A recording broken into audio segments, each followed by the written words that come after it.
Having a co-borrower for bank financing.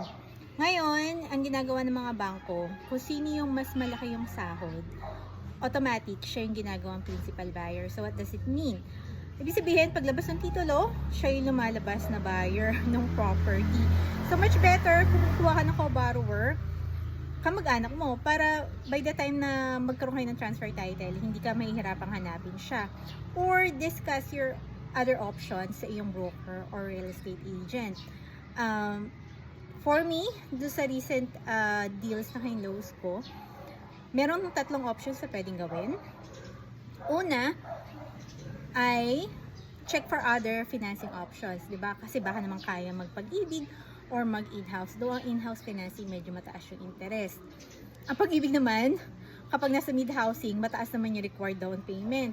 Yung second option mo ay lakihan mo yung DP kung kaya mo.